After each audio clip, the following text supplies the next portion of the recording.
ডিসেম্বরের মধ্যে নির্বাচনের জন্য দৃশ্যমান উদ্যোগ নিতে হবে, দেরি হলে ষড়যন্ত্র বাড়বে বলে মন্তব্য করেছেন বিএনপির স্থায়ী কমিটির সদস্য সালাউদ্দিন আহমেদ। জাতীয় প্রেস ক্লাবে এক আলোচনা সভায় তিনি এসব কথা বলেন। সালাউদ্দিন আহমেদ,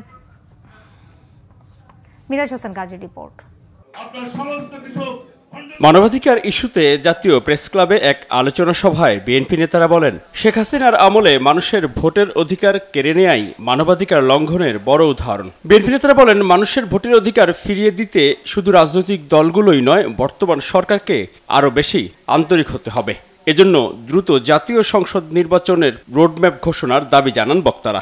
যদি 5 আগস্ট এই ফ্যাসিবাদের পতন না হয়তো, ক্রেডিট আমরা দেই, সবাইকে দেই, কিন্তু ইন্ডিভিজুয়াল কেউ নিতে চায় না। ওই আওয়ামী লীগ আর শেখ মুজিব ক্রেডিট দিতে যায় কোথায় আস্থা করে নিক্ষিপ্ত হয়েছিল আপনাদের বোঝা উচিত। আসুন আমরা সকলে মিলে আবারও ঐক্যবদ্ধ হয়ে আগামী দিনে যাতে একটি সুস্থ সুন্দর একটি গণতান্ত্রিক সরকার প্রতিষ্ঠা করার মাধ্যমে আমরা বাংলাদেশে মানবাধিকার প্রতিষ্ঠার দিকে অগ্রসর হই। বিএনপি স্থায়ী কমিটির সদস্য সালাউদ্দিন আহমেদ বলেন, জনগণের অবস্থা ভালো না। মানুষের পেটে ভাত না থাকলে সরকারের ভালো কাজেরও সমালোচনা করবে জনগণ। এ সময় তিনি বলেন, নির্বাচন নিয়ে বিলম্ব করলে গণতন্ত্রে ফেরাও বিলম্বিত হবে।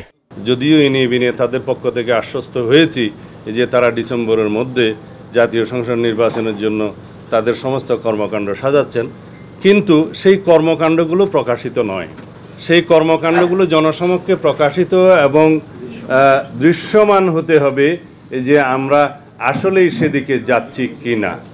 কারণ যত দীর্ঘায়িত হবে এই গণতন্ত্রের উত্তরণের যাত্রাপথটা, তত বেশি বিভিন্ন রকমের অস্থির অবস্থা সৃষ্টির একটা সুযোগ নেবে পতিত স্বৈরাচার এবং তার দোসররা। সেই সময়টা যাতে দীর্ঘায়িত না হয়, সেটাই হচ্ছে আমাদের প্রস্তাব। রমজানের দ্রব্যমূল্য নিয়ন্ত্রণে সরকারকে আরও কঠোর নজরদারির পরামর্শ দিয়েছেন বক্তারা। মিরাজ হোসেন গাজী, বাংলা ভিশন, ঢাকা।